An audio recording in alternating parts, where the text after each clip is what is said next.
ocasión, en una tercera sesión, nuestra primera sesión se trató de territorialidad y jurisdicción y propiedad. Nuestra segunda sesión fue de concepto de lo patrimonial y propiedad. Y en esta sesión se tratará del tema de los privilegios de la nobleza indígena. La doctora Menegus, como todos sabemos, es una doctora muy distinguida en historia de pueblos indígenas, historia agraria, y numerosos trabajos alrededor de ello, y trabaja pues es investigadora distinguida del Instituto de Investigaciones sobre la Universidad y la Educación de la UNAM. Y bueno, tenemos el privilegio de tenerla con nosotros. Le vamos a dar la palabra para que nos hable del tema privilegios de la nobleza indígena. Gracias, Margarita. Muchas gracias a ustedes.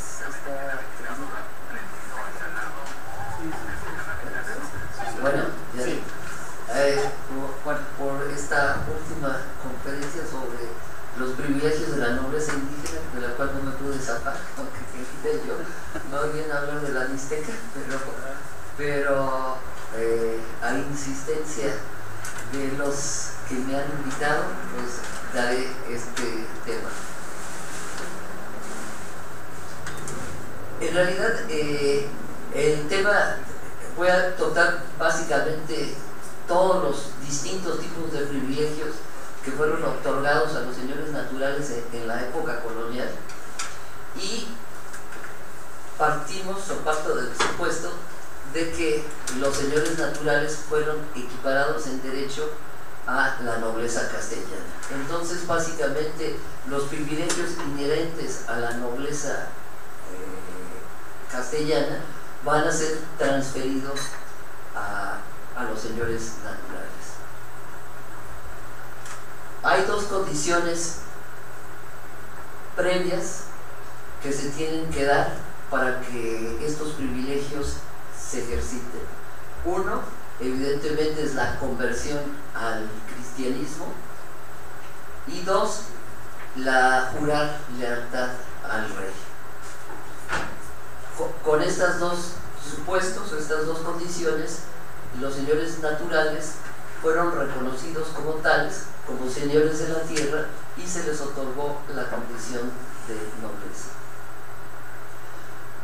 Esta exposición tiene muchos cuadros que son más o menos alusivos al tema, aunque no como no necesariamente de la época, puesto que se trata de una pintura del siglo XVIII, una pintura bastante ya romántica, digamos, de lo que idealizada, de lo que pudiera haber sido un bautizo de Cuauhtémoc, y como ven, pues bastante fantasiosa, en tanto que lo que parecen como chimalis arriba a la mano derecha aparecen no como escudos a la usanza prehispánica, sino casi como estandartes, una especie de mestizaje visual en esta pintura. La otra, que es también muy conocida, que es el bautizo de los 4 señores de Tlaxcala. Sobre este tema de los bautizos, pues hay una iconografía muy amplia, y quizás la razón que explique esta abundancia de cuadros sobre el tema del bautizo es que la mayoría o muchos de los señores naturales o caciques ya en la época colonial, para dar fe o constancia de su conversión y de su fe, mandaban a hacer ese tipo de retratos.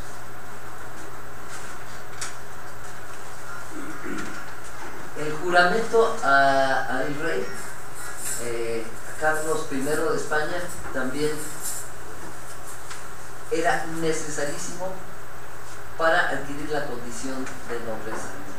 El escudo de armas, que va a aparecer muchas veces revertido también partes de él, o algunas veces el escudo completo, en mucha también de la iconografía que mandaron a hacer los caciques, cuando elaboran sus propios escudos de armas. En este caso, si miran el escudo de Carlos V, tiene varios elementos que voy a señalar, más que nada porque aparecen también repetidos en los escudos que elaboraron posteriormente los caciques. En el lado izquierdo y derecho las columnas son las columnas de Hércules con el plus ultra de cada una de cada lado. Alrededor del escudo especie de collar se llama el toisón de oro. En la cima, pues, la cabeza, la águila bicéfala coronada, y al interior del escudo lo que se representa son todos los escudos de los reinos de los cuales Carlos I de España era el rey. Entonces, en el cuadrante izquierdo superior, el de rojo y blanco y amarillo, que es el de Castilla y León, ese va a ser el escudo que más aparece en la heráldica novohispana. ¿Por qué? Por la sencilla razón de que la Nueva España queda incorporada directamente al reino de Castilla y León.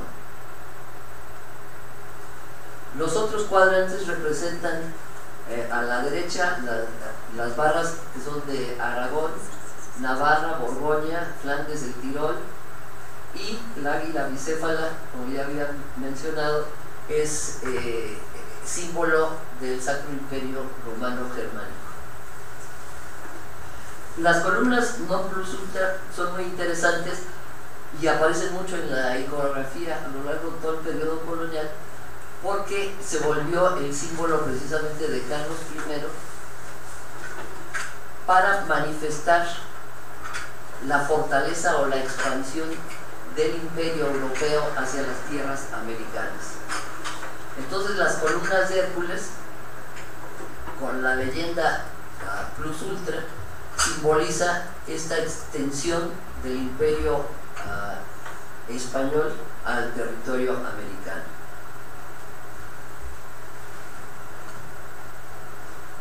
El toisón de oro también va a ser un elemento frecuentemente utilizado en la iconografía, en virtud de que es la orden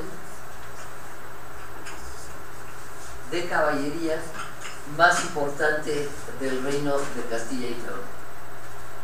Aunque fue creada originalmente esta orden por el duque de Borgoña en 1429, quedó incorporada a la corona española por las gestiones que hizo al respecto Carlos I de España, y lo utilizó esta orden de caballería como un elemento de integración del imperio europeo con el imperio, o con las tierras o el territorio americano. Entonces, bueno, esta es otra vista de un toisón de oro. Y esta orden de caballería originalmente reunía a 24 caballeros nada más cuando se fundó por el duque de Borgoña, y posteriormente, evidentemente, la nobleza, tanto castellana como la nobleza americana, va a ir siendo incorporada a esta orden de caballería.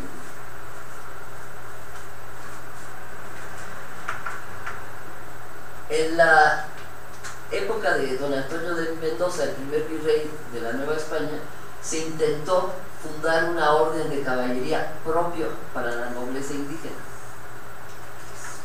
y esta orden la llamó los caballeros teques,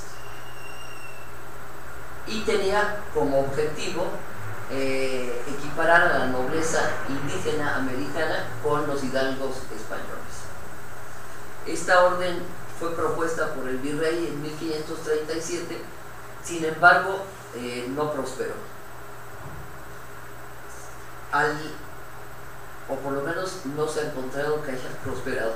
Quedan nada más algunos documentos que hacen alusión a esta orden de caballeros tecles, y también queda el juramento que elaboró don Antonio de Mendoza para los caciques o caballeros indígenas que entraran a la orden.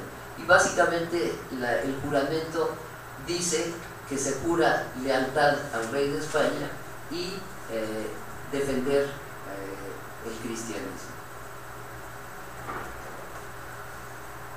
La que sí va a prosperar entre la nobleza americana va a ser precisamente la orden también de caballería, la de Santiago, que es una orden religiosa y militar fundada en el siglo XII por el rey de León, y su objetivo era precisamente proteger a los peregrinos que iban hacia Santiago. Los reyes católicos incorporaron a la corona esta orden en 1523, y para ingresar a la orden se requería de 4 apellidos hidalgos de sangre, más no de privilegio. Y ahorita voy a un momento explicar la diferencia entre la nobleza de sangre y la nobleza de privilegio, que son dos tipos de nobleza distintos. La nobleza de sangre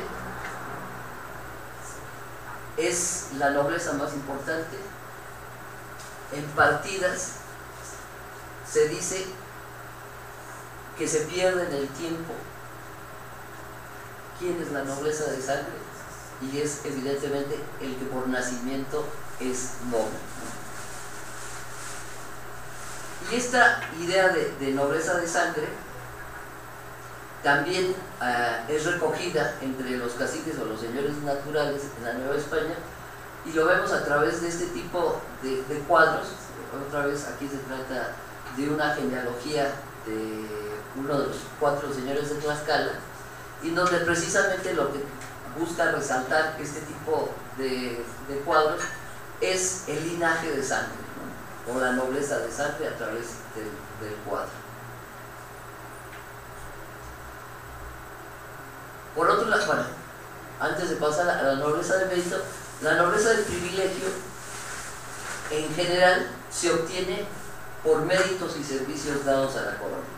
Es decir, puede ser por las armas, que se le concede algún tipo de privilegio y de nobleza.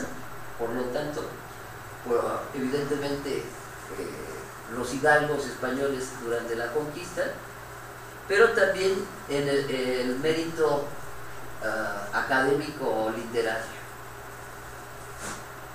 La nobleza como categoría o concepto jurídico social es muy amplia, es decir, hay una especie de abanico en cuanto a tipos de nobleza que son muy variadas, y en el, digamos, en el escalafón o en la escalera, la nobleza más baja es precisamente la del mérito universitario. Es decir, simplemente por graduarse de la universidad, ¿no? Ya sea de bachiller, de licenciado o de doctor, uno ingresaba al estatuto de noble. Pero, repito, en el escalafón de tipos de nobles, pues el más bajo seríamos en todo caso nosotros, los universitarios. Y aquí, bueno, también lo vamos a ver este personaje más adelante. Es un doctor indígena graduado de la Real Universidad de México en el siglo XVIII, y lo que lleva es evidentemente en la mano es el bonete que corresponde al grado de doctor, y en el fondo su escudo de armas. Es decir, que esta parafernalia de los escudos, ¿no? O de los retratos de las genealogías, tienen como objetivo pues representarse a sí mismos como nobles. Entonces, en esta diversidad de nobleza, la nobleza titulada es únicamente la que se refiere a los que tienen título, el título de varón, de conde, de príncipe, de duque o marqués. Y en el caso, evidentemente, de la Nueva España, el único noble titulado sería Hernán Cortés y sus descendientes.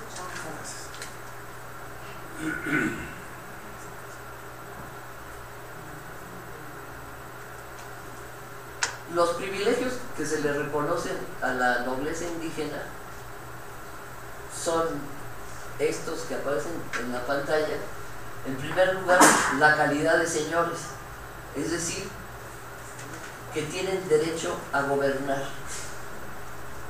Se les reconoce también su patrimonio, es decir, su derecho a tener tierras, territorio, terrasgueros, personas que trabajen sus tierras, el privilegio de no tributar, no pechar, el derecho de recibir tributo y finalmente también el privilegio de fundar un cacicazgo,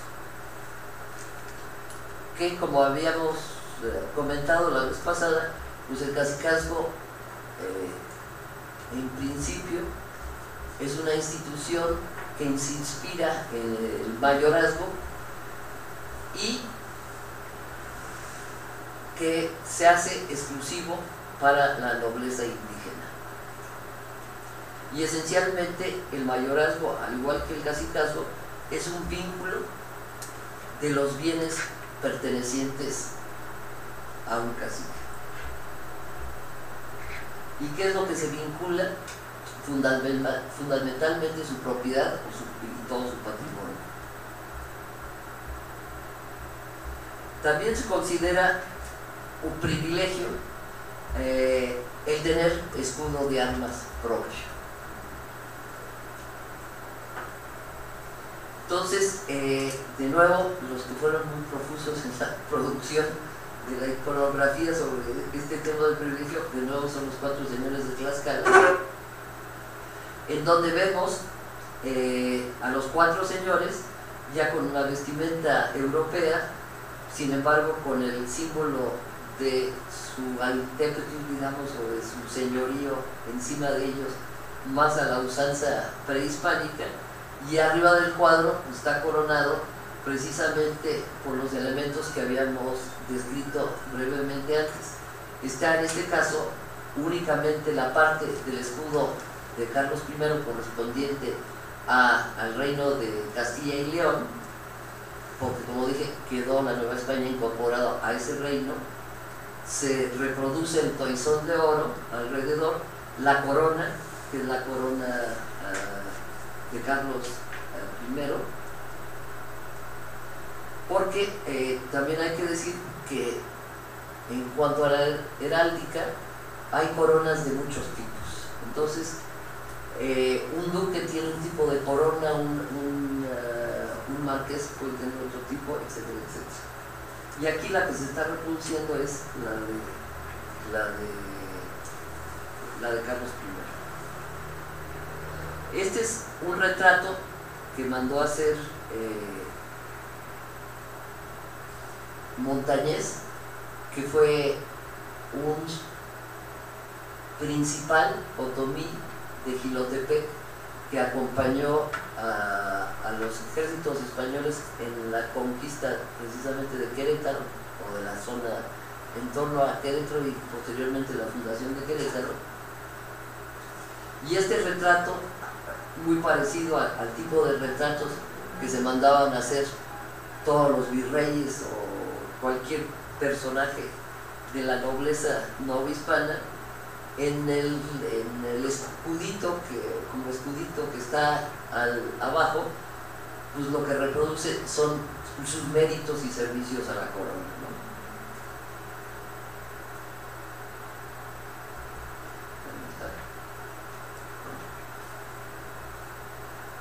Este es un escudo de Tlacotepec, del pueblo de Tlacotepec, que no se sabe si es un escudo auténtico o es un escudo inventado, y este va a ser quizás uno de los problemas que los estudiosos de los escudos indígenas tienen cuando se meten en este tema, porque en realidad los que sí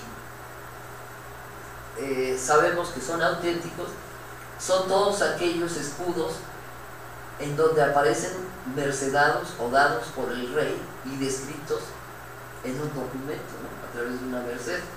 Pero en las comunidades indígenas como como Tlacotepec, que es un pueblo del Valle de Toluca,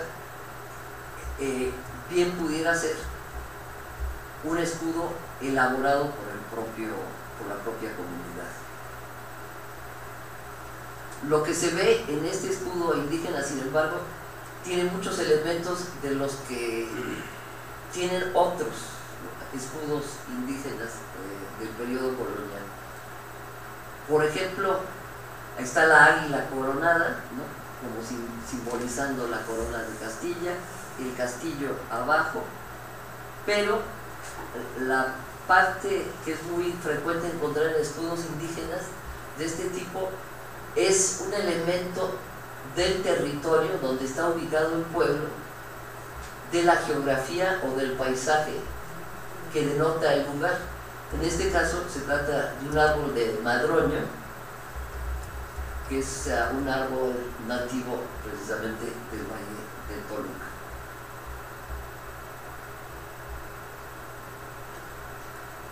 Otros privilegios de los cuales gozaron los señores naturales, evidentemente es el de la vestimenta,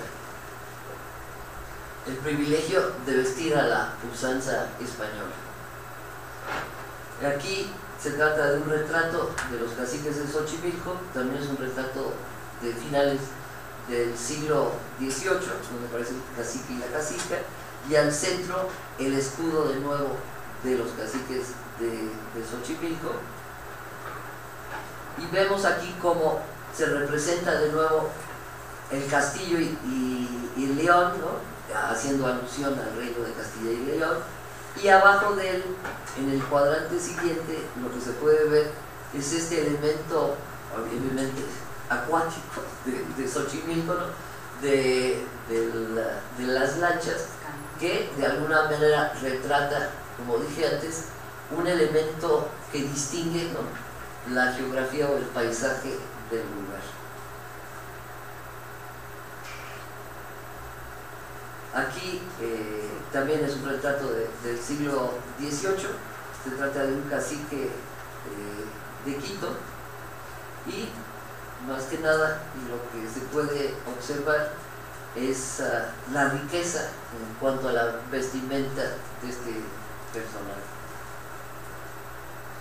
Otro privilegio del que gozaban era el lugar que debían ocupar dentro de las procesiones. Evidentemente ocupaban un lugar de privilegio. Todas las procesiones, como seguramente saben, en la Nueva España, o en América, o en Europa en general, guardan un orden según la estructura social. Y evidentemente, para tener un lugar de privilegio dentro de la procesión, en la condición de noble o de cacique, permitía acceder a esos lugares rituales. Este es otro ejemplo de un cuadro de la procesión de los caciques de San Juan y Santiago, en la Ciudad de México.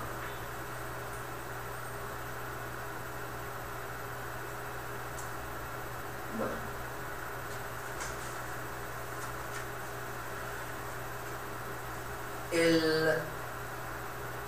el problema, para decirlo de manera sencilla, para los estudiosos de los escudos o de la heráldica americana, es que a diferencia de lo que sucedió en España o en Europa en general, la heráldica pues era una ciencia y se llevaba un registro muy cuidadoso de todos los elementos constitutivos de un escudo. Y en cambio, en la Nueva España o en América en general, no aparece ningún tipo de registro, digamos, cabal, de los elementos heráldicos utilizados para la elaboración de los escudos americanos.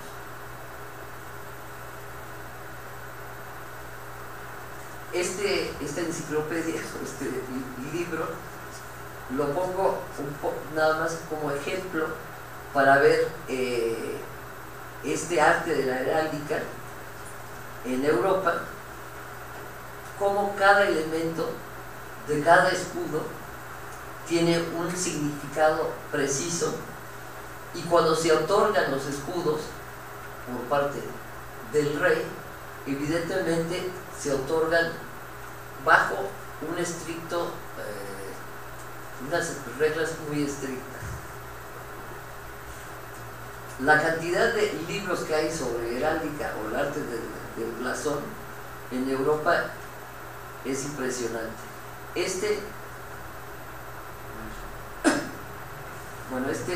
es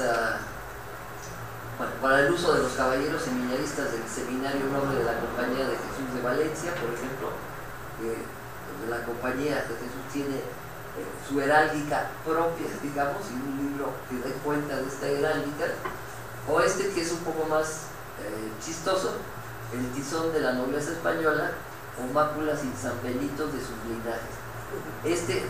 Arzobispo de Valencia se dio la tarea de enlistar a todos los nobles valencianos y hacer un cuento, o una reseña de todas las veces que esa familia manchó el honor de la familia. Entonces va contando cada vez, chicos, por los chismes de la impureza de la nobleza. Entonces este libro evidentemente era como para denotar o denostar a esta nobleza decadente y airear y poner sobre aviso a la gente decente de qué nobleza ya se encontraba manchada y por qué razones. Entonces, bueno, este tema evidentemente de la heráldica es un tema muy serio para la cultura y el momento dentro, digamos, de la cultura de la época moderna. Entonces, para resumir, la heráldica era el arte que enseñaba la inteligencia de los escudos de armas y el modo y el orden de formarlos. Se llamaba así por los heraldos que en los torneos blasonaban los escudos de los caballeros que concurrían a la liga. Otro privilegio, porque una cosa es tener el privilegio de tener un escudo de arma, de portar el escudo de arma, pero la otra es la representación del escudo de armas y de los blasones de la familia. Este ejemplo, que no se ve nada bien, también es una casa de Tlaxcala, de uno de los señores de Tlaxcala, que ilustra el hecho de que los nobles tenían el privilegio y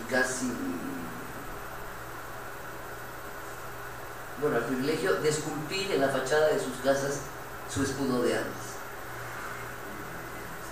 Desgraciadamente, pues como saben, en el caso de México y particularmente de la Ciudad de México, durante las diversas revoluciones y conflictos sociales, lo primero que se hacía era, aparte de la independencia, destruir la imagen de las armas de los blasones que estaban esculpidos en las fachadas. Entonces, los blasones son las insignias de honor compuestas de figuras, metales y colores que, autorizados por el soberano, servían para marcar la nobleza y distinguir las familias y dignidades de su reino. Entonces, estos blasones y escudos de armas no solo se esculpía en la fachada de la casa, sino que se llevaba en la ropa cosida el blasón a la casaca o a la ropa. Este es también pues, uno de los pocos ejemplos que quedan de un escudo de armas representado en la fachada. Se trata pues, del señor Masicatzi de Tlaxcala.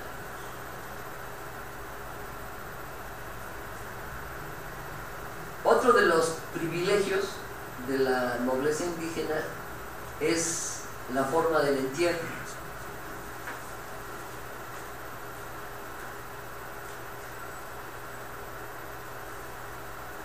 Que es, en primer lugar, la posibilidad de ser enterrados dentro de la propia iglesia y no afuera.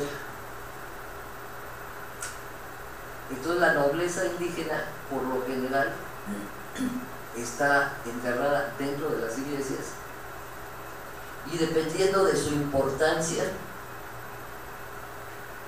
más cerca o más lejos del altar. Es decir, entre más cerca del altar, mayor la dignidad y nobleza del difunto.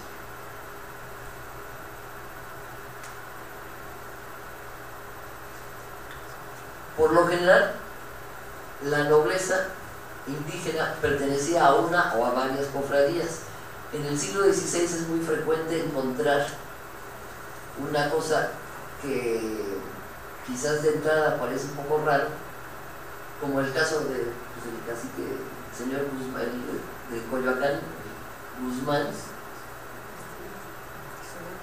que pertenecía a una cofradía indígena, pero también a la cofradía de españoles. Y en el siglo XVI es muy frecuente encontrar que las cofradías estaban divididas por repúblicas, es decir, había la cofradía de españoles y la cofradía de indígenas. Sin embargo, la nobleza indígena, por lo general en el siglo XVI, pertenecía tanto a una cofradía indígena como a la española. Y la pregunta pues, sería ¿por qué? Pues precisamente por su calidad o su condición de noble. No era una cuestión, digamos, de raza o de república necesariamente, sino jurídicamente por su condición de noble. Ya después, con el tiempo, sobre todo en el siglo XVII, pero sobre todo en el XVIII, ya las cofradías son por lo general mixtas, es decir, son de indígenas españoles, mestizos, negros, mulatos, en fin, puede haber de todo tipo. Pero en el XVI por lo general sí estaban más o menos separadas.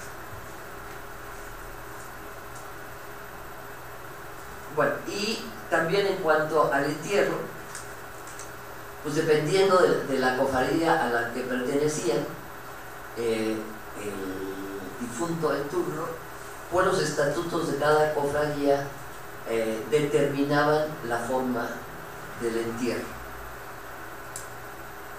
Pero también en los testamentos, por lo general, los caciques, la nobleza indígena, dejaba descrita con mucho detalle la forma en que quería ser enterrado.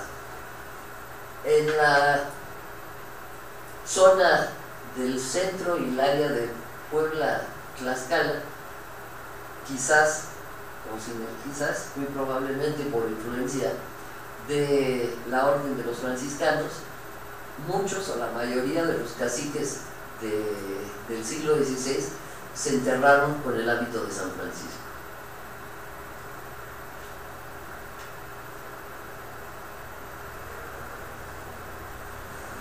Bueno, por otra parte, la cofradía o el testamento determinaba el número de misas que se podían rezar, si estas eran cantadas o no, si eran misas perpetuas o no, o temporales.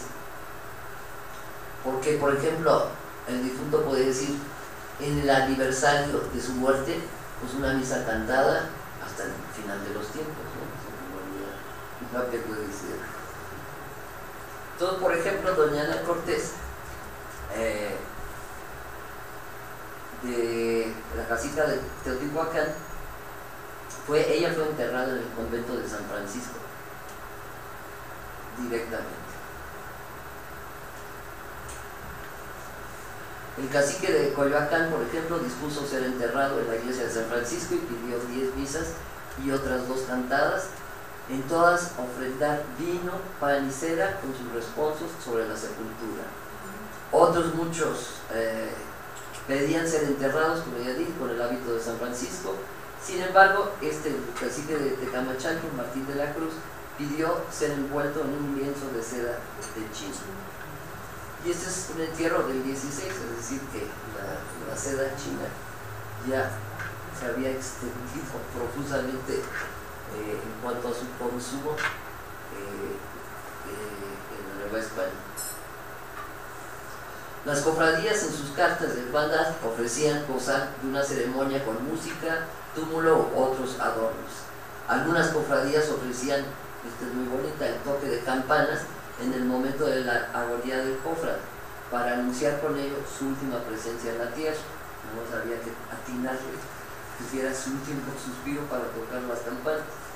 Los caciques tenían derecho a diferenciarse del común del pueblo, obligando a sus vasallos o al común de naturales de su comunidad a llevarlos en procesión de su casa o de su lecho de muerte hasta el lugar de su entierro.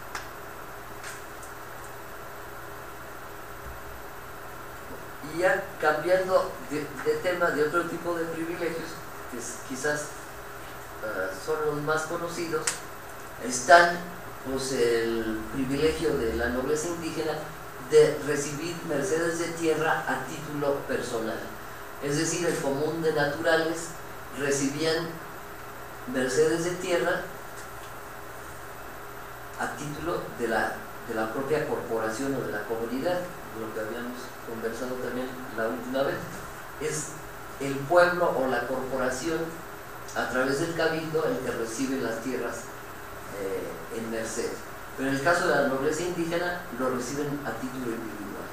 Igual las estancias para ganado, el derecho o el privilegio también de la cría de ganado mayor, que en teoría estaba restringido a la nobleza indígena, aunque en realidad ya para los siglos XVII y XVIII la crianza del ganado mayor no se mantuvo, digamos, exclusivo a la nobleza, sino que era muy frecuente encontrar, dependiendo de la región, pues que las comunidades, sobre todo en el área de Guadalajara o Jalisco, pues eran creadores de ganado mayor. Y por otro lado, el derecho de conservar las salinas, ¿no? Que habíamos dicho también que las salinas eran parte de la hacienda del rey. Entonces, el reconocimiento a su señorío, a su calidad de nobleza, el rey, sobre todo en el siglo XVI, permitió que los señores naturales conservaran sus derechos de explotación de las salinas. Aunque para el siglo XVIII, como en el caso de Tehuantepec, se las va a tratar de quitar. Pero digamos, inicialmente el gesto fue otorgarles ese privilegio. Bueno, otro tipo de privilegios son los que se llaman ocupacionales y que son precisamente los cargos dentro del cabildo indígena. Este también pues es un tema, como tantos otros, que con el tiempo cambian.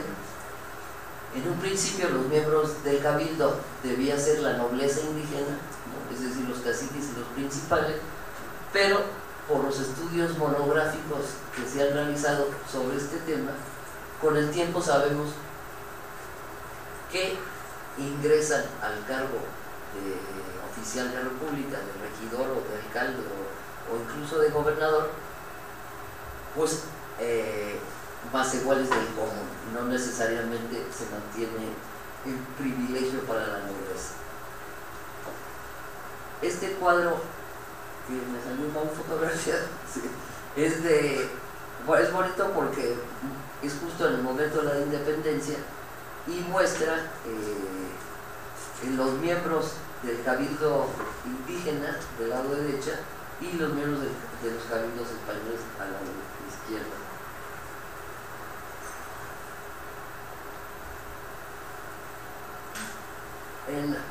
Aquí, lo que portan los dos indígenas en las manos es la vara de justicia, que es un símbolo importante y que se recrea también mucho en este tipo de pinturas, puesto que la vara la otorga el rey, digamos simbólicamente, para que esa persona administre en nombre del rey la justicia. Y como pues, estudió muy bien nuestra amiga Perla Valle, esta vara de justicia, sobre todo a lo largo del siglo XVI, fue una institución, por decirlo así, muy importante, en virtud de que se nombraron muchos jueces indígenas, caciques, nobles, para que acudieran a un lugar o a otro para resolver conflictos de tierras o conflictos de cualquier índole, siempre que fuera entre indígenas. Entonces, estos jueces indígenas se les otorgaban la vara para administrar la justicia, por ejemplo, en un pleito entre Atenco y Ocoyoacac, y una vez resuelto el conflicto se le retiraba la vara, se le quitaba el nombramiento de juez y terminaba el encargo. ¿Y a quién se le quedaba la vara? La vara es el símbolo de la justicia real. Entonces el rey delega en un cacique noble o indígena la función de juez, ¿no?, de administrador de la justicia en nombre del rey. Esto es muy importante en el siglo XVI, porque los conflictos entre indígenas, la corona en un primer momento intenta no entrometerse demasiado y respetar un poco la costumbre indígena. Entonces, por eso esos jueces, por ejemplo, en el caso de Valle de Toluca también se nombró uno que no me acuerdo, se llamaba Pablo González, pero no me acuerdo de dónde venía. El chiste es que cuando se le entrega la vara a un juez, nunca es cacique del lugar donde va a administrar la justicia. Es decir, si iba a Toluca a administrar la justicia, Pablo González, no me acuerdo si era de Texcoco o de Teotihuacán, es decir, nunca se le entrega la vara de justicia para ejercer la justicia dentro de la jurisdicción o dentro del territorio donde él es cacique o noble. Entonces, por eso es temporal, es como una encomienda que se le da para resolver el conflicto en tal o cual lugar, y una vez resuelto se regresa. Entonces, por ejemplo, las resoluciones de Pablo González, que administró la justicia en Toluca, pues quedaron registrados todas sus resoluciones en una serie de documentos que están resguardados en el archivo del Marqués, que se llama, que está en la Gene, y ya no se deja ver. ¿Qué? El del ramo de Jesús, del Hospital de Jesús. Entonces, queda la documentación de los jueces, ¿no?, la resolución de los jueces. Entonces actúan verdaderamente como jueces, pero de manera temporal y en torno a un conflicto muy específico. Bueno, el otro privilegio que todos conocen, que es el de montar a caballo, y luego vienen las de carácter fiscal, que es la exención básicamente tributaria, de no pagar tributo al rey, igual que el resto de los hidalgos españoles, pero el conjunto de los caciques estuvieron exentos, digamos, del pago del tributo, pero mañosamente, digamos, también fue una situación muy cambiante y conflictiva la exención tributaria, porque por ejemplo, en muchos cabildos en donde en algún momento dado, en el periodo que usted quiera, en el siglo XVIII, acceden al cargo de gobernador, un más igual, pretendían, al salir del cargo de gobernador, quedar exentos del tributo por haber ocupado el cargo de gobernador. Entonces, por ejemplo, el Archivo General de la Nación está lleno de conflictos de este tipo, en donde por el cargo, dentro del cabildo, muchos que no eran nobles pretendieron la exención tributaria. Entonces fue motivo de muchos conflictos. Y también a partir de la visita de Valderrama, muchos de los principales, es decir, de los parientes de los caciques, fueron obligados a tributar y también provocó mucha indignación y conflictos. Entonces, el tema de la exención tributaria pues es un tema a lo largo del periodo colonial cambiante y muy conflictivo.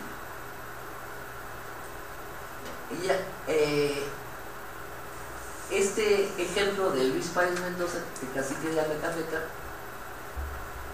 he puesto aquí un poco para dar cuenta de la vida cotidiana de un cacique indígena de Amecameca, lo que él dejó registrado en su testamento como bienes de su casa. Entonces, se los leo. En la sala tenía una docena de sillas de madera fina con cojines de damasco rosado, 3 canapés de pie corto, un crucifijo de ébano con plata y un reloj. El comedor estaba presidido por un cuadro de San Miguel y una mesa con 6 sillas de paja. En las recámaras había colchones, un biombo laqueado de China, cabecera dorada, bancas verdes, cajas de madera fina, etc. Es decir, a través de los testamentos es muy fácil recrear, digamos, la vida cotidiana o el consumo de los caciques de objetos europeos a lo largo del periodo colonial. Tema que por ejemplo que yo creo que no se ha trabajado, podría muy bien trabajarse. Finalmente, la educación no era privilegio de la nobleza. Cualquier indígena vasallo libre del rey podía ingresar a la Real Universidad de México. Sin embargo, en un estudio que realicé con Rodolfo Aguirre, encontramos que la mayor parte de los estudiantes indígenas que ingresaron a la universidad en el siglo XVIII provenían prácticamente la gran mayoría de la nobleza indígena de distintas regiones, tanto del Valle de Chalco, del Valle de México, del Valle de Toluca, como desde Michoacán, Oaxaca y otras áreas de la Nueva España.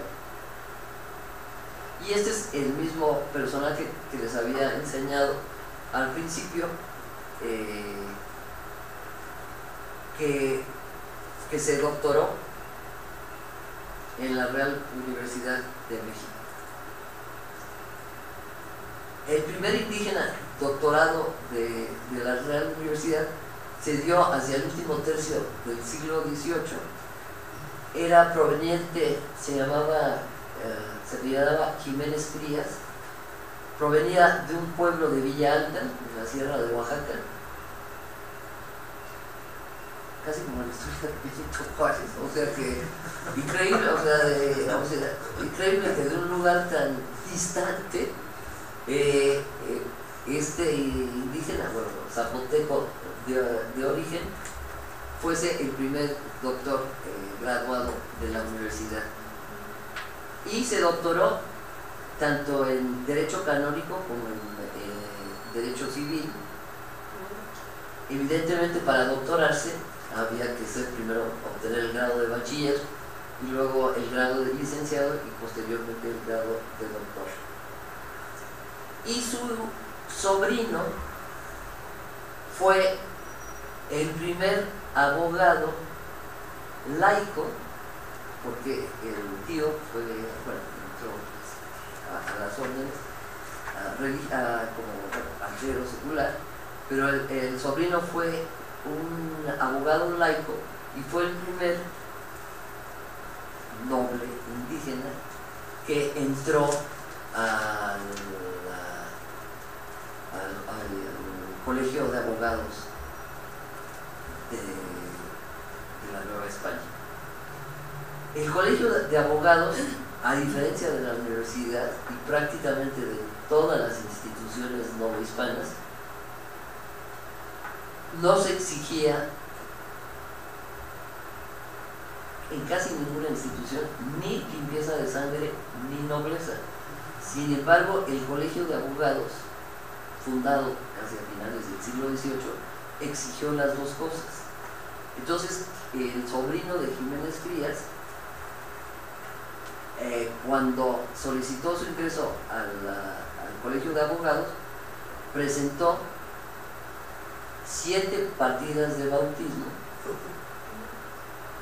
o sea, la generación,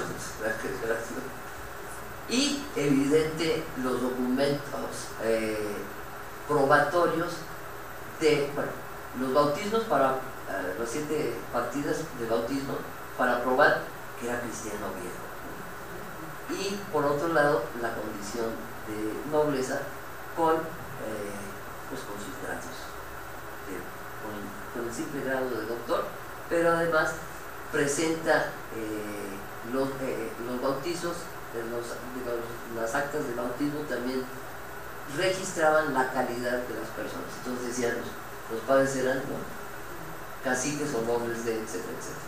Entonces ingresó, y hasta donde sé, fue durante el periodo colonial el único indígena que entró casi al momento de la independencia, unos años antes de la independencia, pero pues el único que entró al colegio de abogados.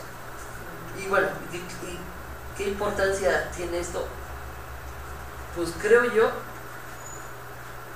que varias. En primer lugar, que la nobleza es nobleza, o sea, es una condición jurídica indistinta de si pertenecías a la República de Españoles, a la República de Indios. Y como dije al principio, la nobleza indígena es equiparada en derecho o jurídicamente a la nobleza castellana. Por lo tanto, gozó de los mismos privilegios que la nobleza castellana. Ahora, seguro que me dirán que eso no es cierto. Pues evidentemente que yo lo digo desde el punto de vista jurídico.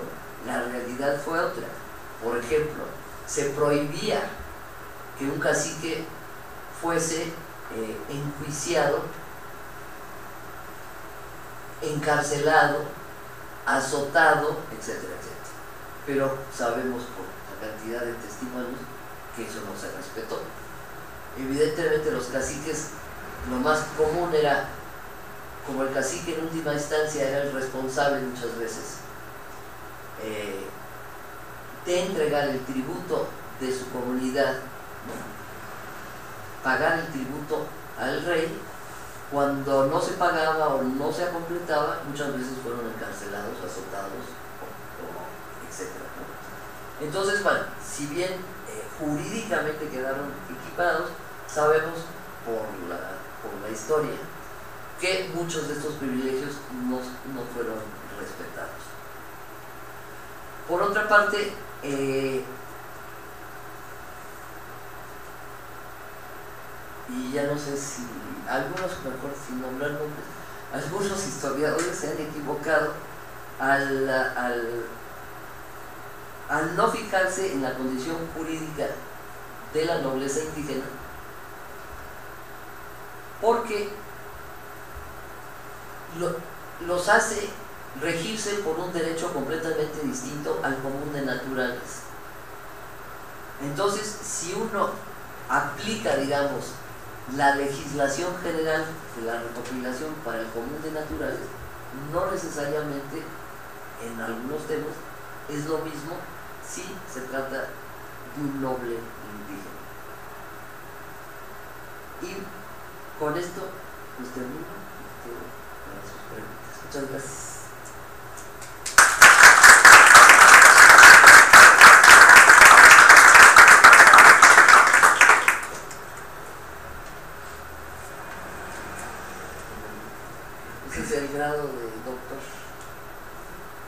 Déjenme.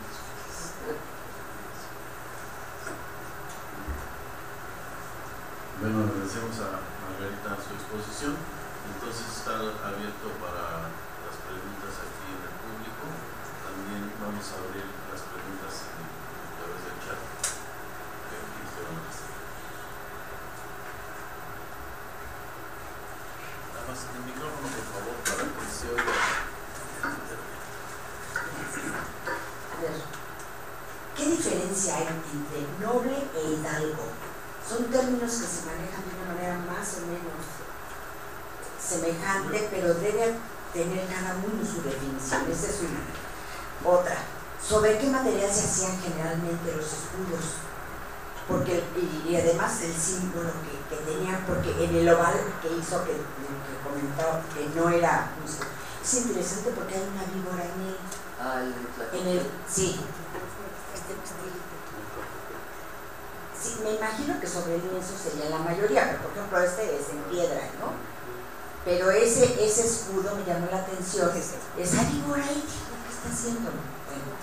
Y por último, ay, se me fue la última. Entonces, la primera era hidalgo y noble. Ese es el tercero. La segunda, sobre qué material se hacían. Y la tercera, qué estudios se han hecho para legitimar la autenticidad de los escudos, porque usted indicó que esto podría ser medio... Bueno, el problema de los... Yo no soy especialista en escudos, pero ahora mucha gente se ha puesto últimamente rosca en el Colegio de Michoacán y también Paz Castañeda, ¿no? María, y otros están estudiando ahora estos escudos indígenas y han sacado ya varios artículos sobre el tema. El problema es que si no hay el documento oficial, digamos, de parte del expedido por el rey, por el virrey, donde se describe el escudo, no se sabe si eran de inspiración, pero de cualquier forma, aunque fuesen otorgados los escudos por parte del rey, el problema de los escudos americanos es que el rey dice: hágalo usted como quiera, envíemelo y yo confirmo como confirmo. Entonces no hay un rigor en cuanto a la heráldica y el uso de los elementos que van a componer los escudos, como mencioné, para todos estos tratados de heráldica europea, que son volúmenes y volúmenes y volúmenes sobre el tema. Aquí no. Entonces, por ejemplo, a mí este escudo lo publiqué yo, es un escudo que está en el archivo que antes se llamaba Condomex y ahora se llama Grupo Carsos, que tienen este documento. Entonces José Rubén Romero me dijo: no, pues esa víbora es claramente un elemento prehispánico y simboliza la tierra, o sea, hay que interpretarlo desde la interpretación, ¿no?, de los elementos más bien de la cosmovisión prehispánica, y es un elemento tierra. O sea, está abierto a la interpretación de cada quien un poco, ¿no? Porque, claro, el madroño dices, bueno, sí, eso es un madroño, bueno, sí hay madroños en el Valle de Toluca, pero la libertad, digamos, de la representación, eso sería imposible en la heráldica europea, o sea, pero aquí la heráldica indígena es totalmente, pareciera, muy libre. Entonces, el problema de la interpretación, no hay los tomos a los cuales recurrir para interpretar, sino que está quedando en manos de la imaginación de cada historiador, de la cultura o de su bagaje cultural para interpretarlo. Porque yo los que conozco, por ejemplo, el libro de el pionero que publicó el libro sobre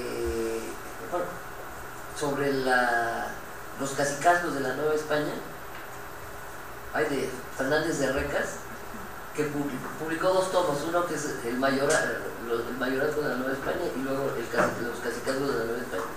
Bueno, en el caso de los que publica Fernández de Recas de cacicazgo, hay todos los escudos, son escudos otorgados por el rey. Y viene la descripción y toda la documentación. En virtud de que lo que publicó Fernández de Recas se trata básicamente de los expedientes que corresponden al ramo de vínculos, ¿no?, del AGN de cada familia de caciques. Entonces él en ese libro reproduce muchos de los escudos y viene la documentación oficial. Pero lo que se observa en esa documentación es precisamente que, por ejemplo, el montañés Otomí de Jilotepec, que se le otorgó un escudo de armas,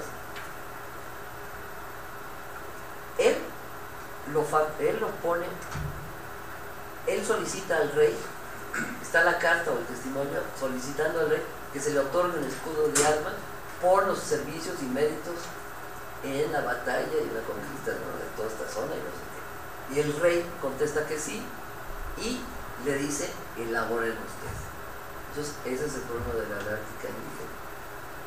No hay el arte o los libros, ¿no?, o las enciclopedias profusas que determinaban el uso de los elementos.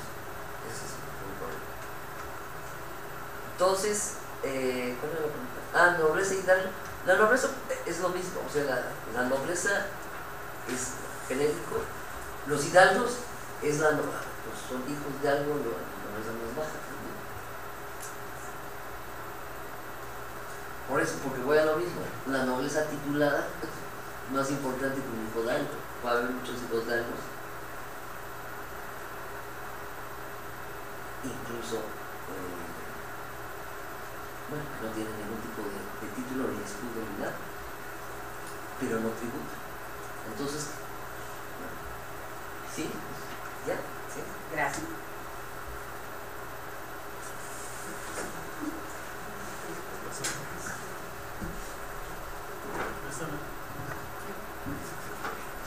Aquí tenemos una pregunta del chat y nos dice Salomé Torres: ¿se entregaron títulos de nobleza a indígenas desde el siglo XVI? Una segunda pregunta: ¿hubo aumento o disminución de nobles indígenas a lo largo del periodo colonial? Gracias.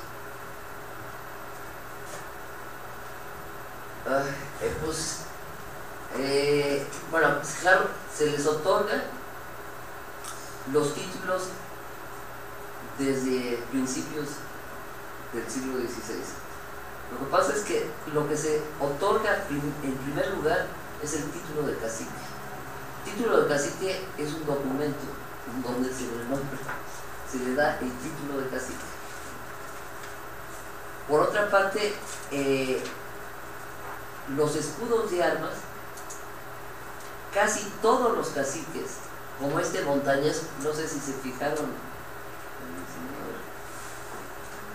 pues, él tiene el título de cacique y capitán general, es decir, tiene el título de cacique, pero además tiene el título militar de capitán general. O sea, ojo con los títulos. O sea, ahora ya sé que la palabra cacique, que además ya es peyorativo en la actualidad, pero digamos en sus orígenes, cuando se nombra a alguien cacique, normalmente se le está otorgando el título y la condición de cacique, ¿no?, mediante un documento. Y el grado militar, casi todos los caciques que acompañaron a los españoles en distintas excursiones militares también llevaban un título militar.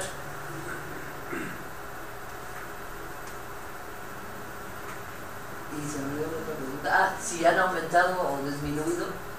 Pues el problema es que como no tenemos tampoco un registro de la heráldica, nunca se registraron, no hay un libro, digamos, de la nobleza, no se sabe, no se ha hecho un recuento y no se sabe, no hay ningún trabajo que dé cuenta de todos los caciques ni ningún lugar donde estén registrados. Sin embargo, Marta Terán en un documento que está publicando sobre estadísticas, que va a ser un CD interactivo, creo, por información. Ella, de ese documento que está por publicar, tiene un registro, intendencia por intendencia, del número de caciques en cada intendencia, pero sin nombres, nada más tenemos un número total. Entonces, por ejemplo, se me quedó grabado el otro día que dio la charla, que en Oaxaca eran como 90, ¿no? En Puebla tantos, etcétera, etcétera. Pero no tenemos información realmente sobre el tema.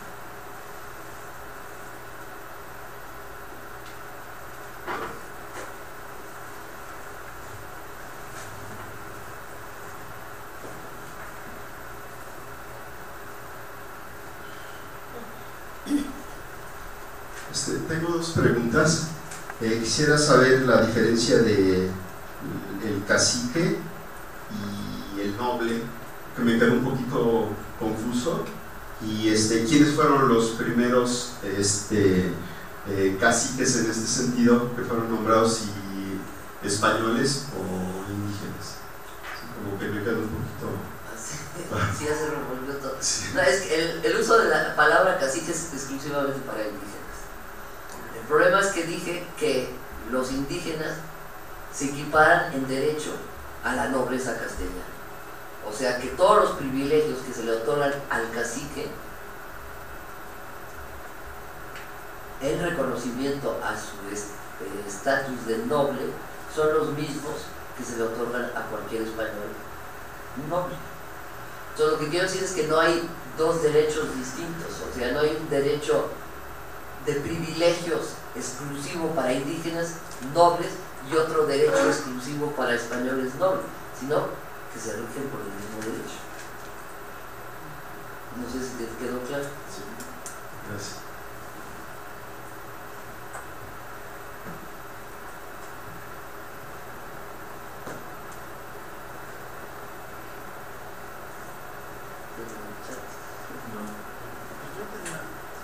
Yo tenía una pregunta. Es la cuestión de la vara y el bastón de mando, son cosas diferentes. Entonces, el bastón de mando es algo que se le da a los miembros del cabildo. ¿Cómo es eso? O sea, el bastón de mando es el que lleva el gobernador, ¿no? Es el que gobierna. Y la vara es para la justicia. El problema es que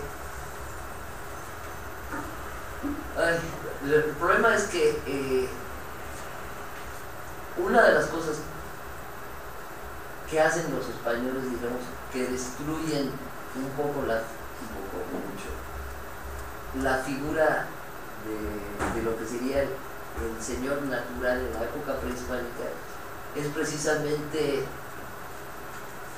quitarle atribuciones, ¿no?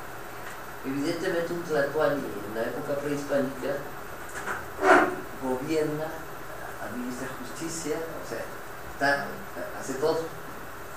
Y aquí no, aquí va a haber una especie de fragmentación de las atribuciones o distribución de las atribuciones, ¿no? Entonces,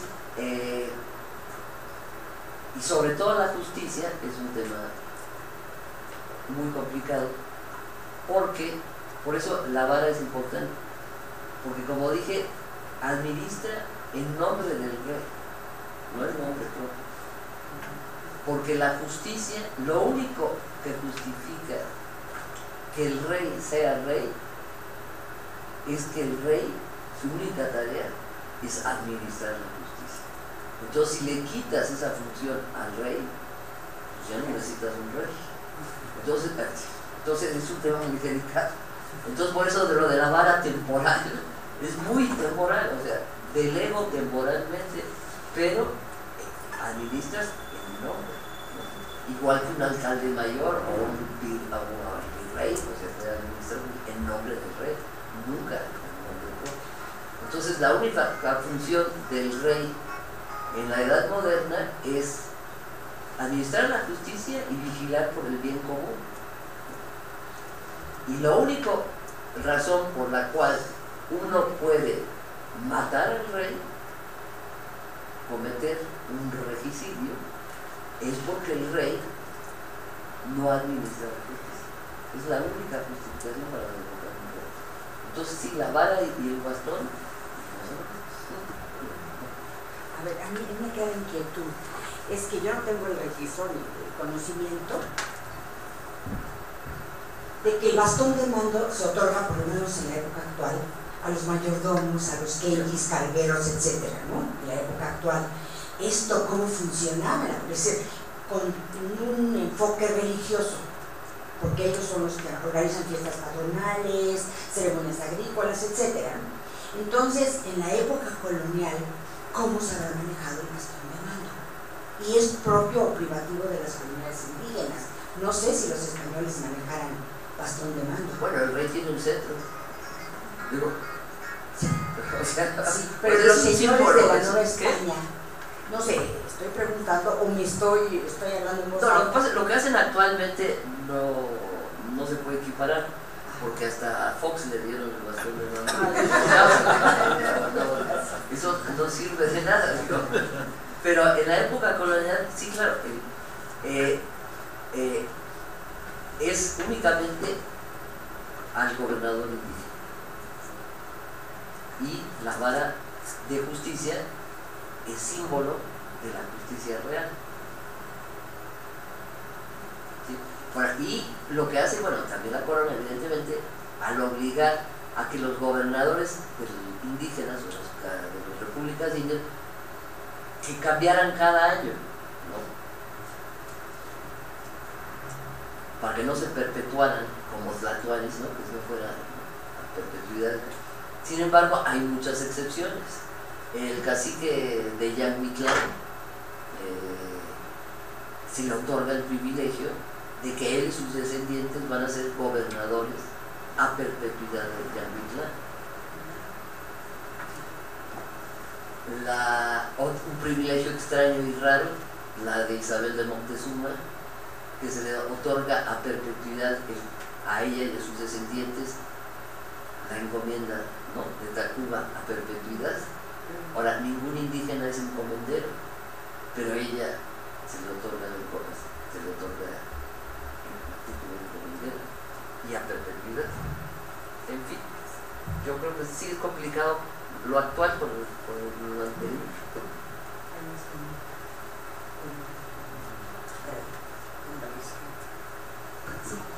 A los gobernadores de provincia también se les daba bastón, ¿no? Porque son gobernadores españoles. Sí. Sí, yo me refería que nada más al gobernador dentro del cabildo indígena. Ajá. O sea, no, los alcaldes y regidores no, porque tienen otra función. El que gobierna. ¿Qué? O sea, por eso decía que el rey tiene un cetro, un bastón, o sea, es un símbolo de distintas características, pero que simboliza esencialmente es el que gobierna. Bueno, otra cosa aquí, Beatriz Brent nos pregunta si podría sugerir un estudio o estudios relativos a la nobleza indígena de Tlatelolco y Teotihuacán al final del siglo XVIII. Teotihuacán no trabajó y lloró mucho, pero sí. ¿Y cuándo era Teotihuacán? ¿Y Tlatelolco? Tlatelolco no.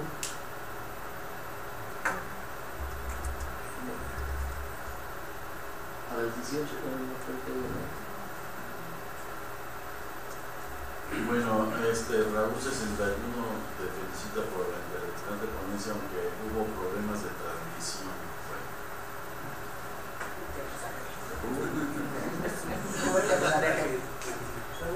Y una persona que se llama Brenda pregunta si sería mala idea usar la heráldica de los escudos hoy en día, así como antes se usaban en la ropa.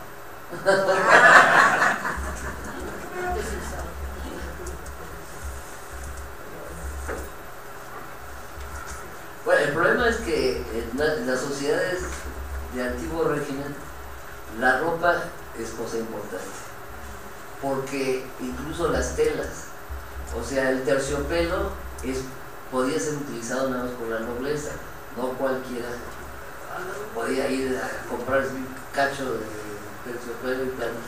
Hoy en día, claro, es difícil entender, porque como todos nos vestimos igual de blue jeans, ¿no? Y de tenis indistintamente de todo, de cualquier otra cosa, hombre, mujer o cualquier definición.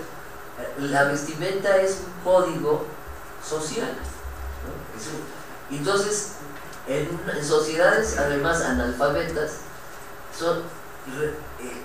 uno sabe quién es quién y aprende todo pues, mediante la imagen, ¿no? Entonces, por eso, esculpir en la fachada, sabes que ahí vive el norte, que vas caminando por la calle, bueno, ya sabes quién es, no trae puesto, ¿no?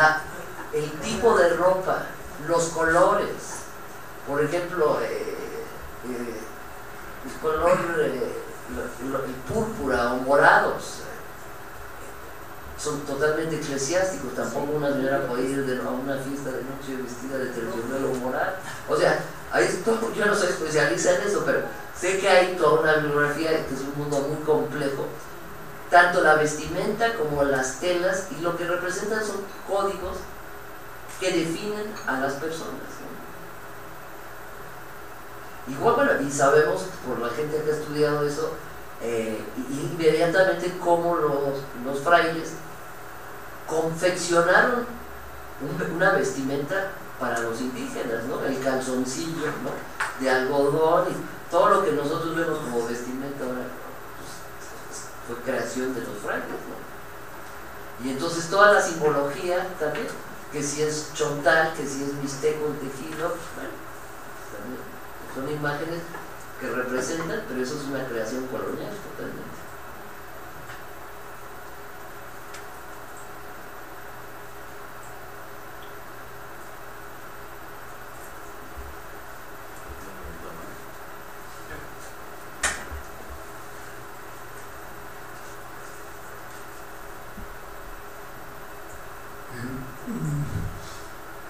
No sé si podría decir a qué cree que se deba la diferenciación que hace la corona en cuanto al control de la elaboración de los escudos. Me parece que tener un control más estricto en Europa y uno más relajado aquí, que está marcando algún tipo de diferencia, y no se me ocurre cuál podría ser. No, a mí tampoco. Pero sí es problemático porque, bueno, evidentemente todos los virreyes son nobles, ¿no? No nada más nobles, la mayoría de los virreyes es nobleza titulada, ¿no? El conde de Monterrey, el conde de La Coruña, o sea, todos es nobleza titulada, la que viene a gobernar. Entonces ya vienen, digamos, ellos con su propia escudo y heráldica y todo lo demás. En el caso de el problema es que no hay, bueno, lo que estudió Doris Ladd para la nobleza mexicana para el siglo XVIII, el problema es que la nobleza titulada americana no existe en el siglo XVI, porque la titulada que existe, digamos, proviene de Castilla, proviene de España. O sea, ya una nobleza criolla, digamos, no existe. Y entonces la nobleza esta disque titulada del 18 son puros títulos comprados, ¿no? El conde de Jala es un título, ni tiene condado, o sea, ya es una aberración del siglo XVIII, digamos. O sea, porque en sus orígenes el conde tiene un condado, o sea, tiene un territorio, ¿no? Tiene una serie de una jurisdicción territorial y una serie de derechos que se derivan. Pero la nobleza criolla americana es pura nobleza que compró su título en una de las tantas crisis de la Real Hacienda novohispana, en donde el rey vende tierras y luego, baldíos, y luego pues en un momento dado vendió títulos. Entonces, todos los que estudió prácticamente Doris Ladd en ese libro, es nobleza tardía del 18 que compró el título y que ya no tiene ese título nada que ver con sus orígenes, digamos, medievales. Pero claro, lo que sí, una vez le critiqué a Verónica Zárate, su libro sobre los entierros y la muerte de la nobleza, le dije, mira, la única nobleza realmente noble y te la dejaste de lado son los indígenas, porque eso sí, obtuvieron los escudos, los títulos y los privilegios desde el siglo XVI, ¿no? Y le dije, bueno, aquí incorporando a la nobleza indígena bajo el título, no nada más cuando se dice nobleza, pensar que son nada más la población hispana, sus descendientes, ¿no?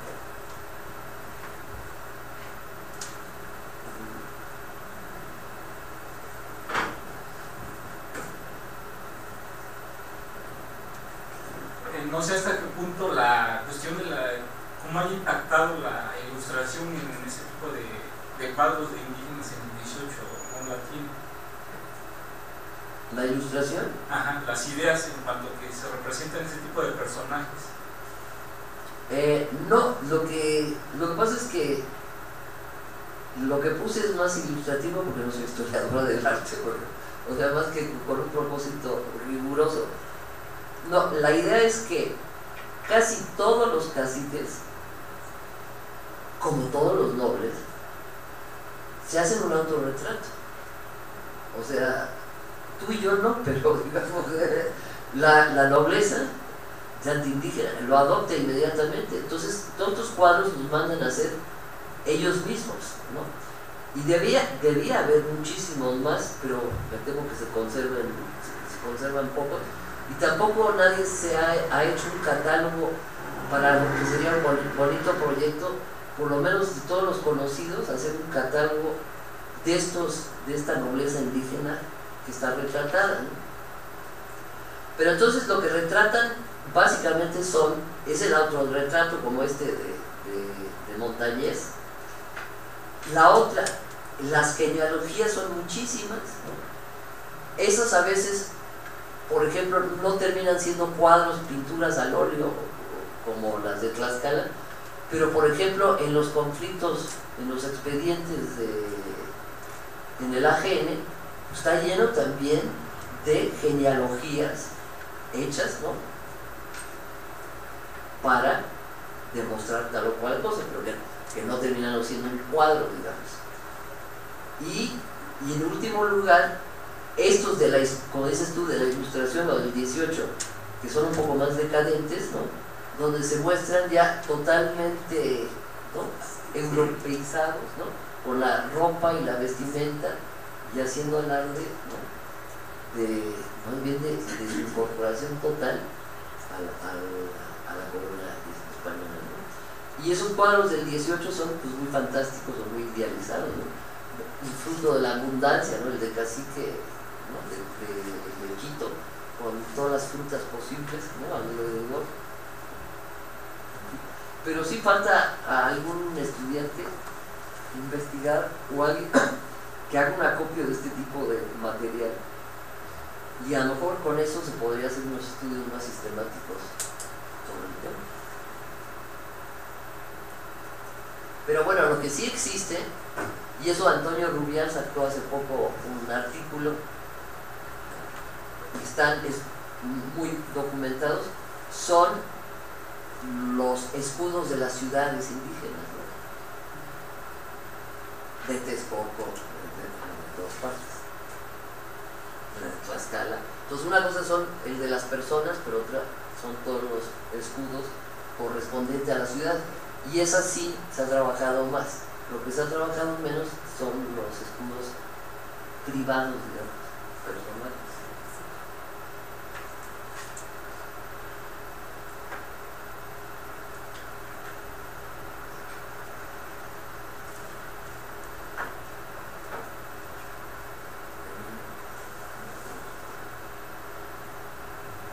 Pero en ambos casos, tanto los escudos de las ciudades como los escudos de la nobleza, querían decir entonces que ellos eran originarios, que ellos eran los antiguos, que ellos eran los verdaderos, ¿no?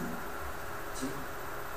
Y andan buscando entonces, por ejemplo, para armar sus escudos, elementos tanto de tipo prehispánico, de cosmovisión, como elementos que han traído los españoles para armar esos escudos, por eso es tan difícil poderlos leer, ¿no?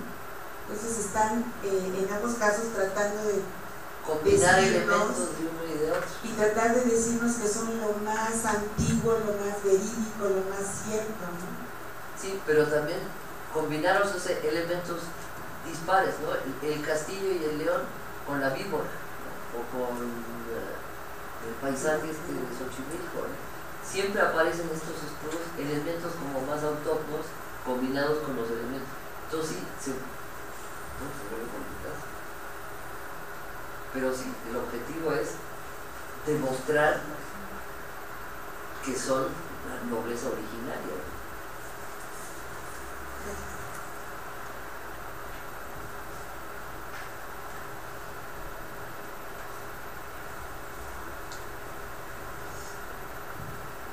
Los veo muy solemnes a todos. Tenemos, nada más para tu información, tenemos hasta 360 personas que se han comunicado o que se han conectado y 90 permanentes que han estado viendo la transmisión. Oscar Navarro quiere saber si existe dato o conocimiento de algún sobreviviente de la nobleza indígena en nuestros días. ¿Qué es? Matos. Todos los Moctezuma, ¿no? Estudiando a los Istolinque, busqué en el directorio telefónico y aparecen personas con de apellido Istolinque todavía.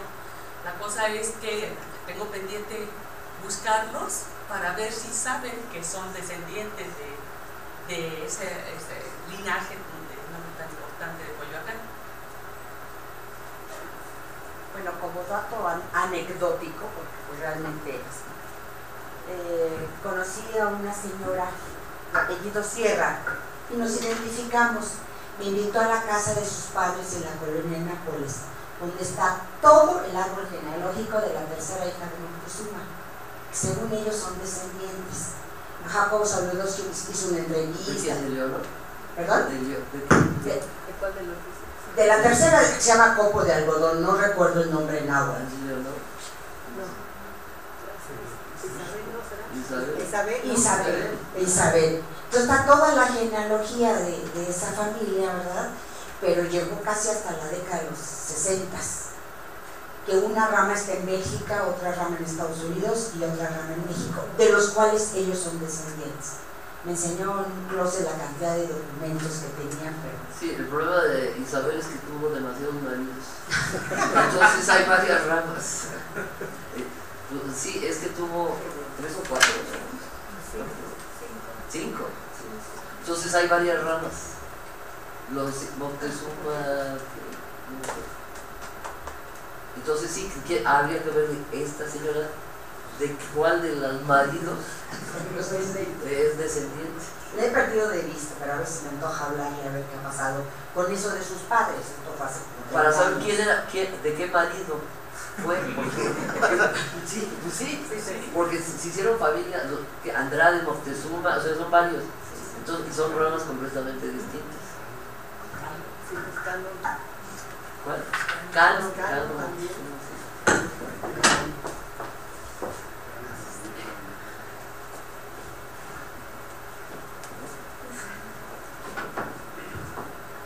Aquí hay varias, después de que dije que había alguien que tenía problemas de transmisión, había como 4 que dicen que la transmisión ha sido muy buena y muy fluida y muy interesante, y felicitar mucho a la expositora y al hecho de que se haya transmitido esta conferencia. Entonces, si no hay, no sé si hay más preguntas.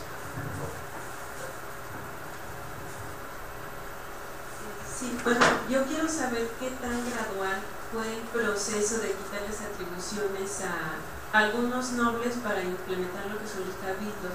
Lo que pasa es que a mí me cuesta un poco de trabajo imaginar cómo fue, porque me parece que no en todas partes se le quitaron a los nobles como el cargo de gobernador, y en otros sí fue como inmediatamente. Me gustaría que pudieran hablar al respecto. Bueno, pues efectivamente cada caso es distinto. O sea, intentaron diferenciar el título de cacique del de gobernador, pero evidentemente los trabajos que conocemos, por ejemplo, para la región de Oaxaca, es muy claro que los caciques permanecen controlando el cargo de gobernador y los otros cargos oficiales de la República, por lo menos en la Mixteca, durante casi todo el periodo colonial. Por ejemplo, en el trabajo de Hildeberto Martínez sobre Tepeaca, él tiene la posición de que si bien se introdujo el cabildo, ¿no?, la institución del cabildo entre los indígenas, él considera que no afectó en absoluto el gobierno de los señores naturales, de los caciques, sino que la estructura de gobierno permanece subyacente a pesar del cabildo indígena. Esa es una postura, esa es su postura, y mucha gente coincide con esa posición. Otra, con la que casi cada día menos la gente que trabaja este tema está de acuerdo, es la postura de Gibson, que describió en su trabajo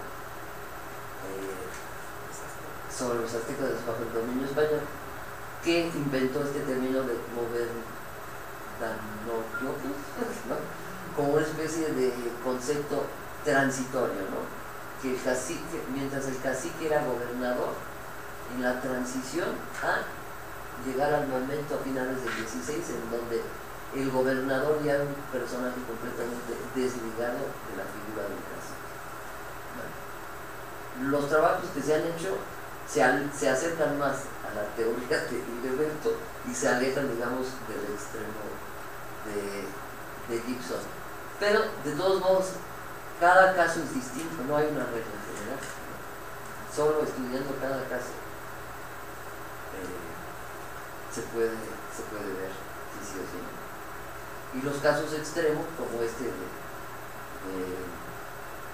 del cacique de Yanguitlán, pues que se le otorga el privilegio a perpetuidad.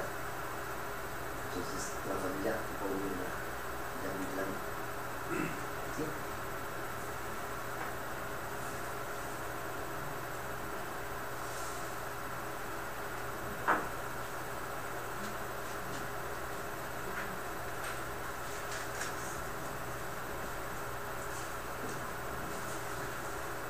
¿Alguna pregunta más?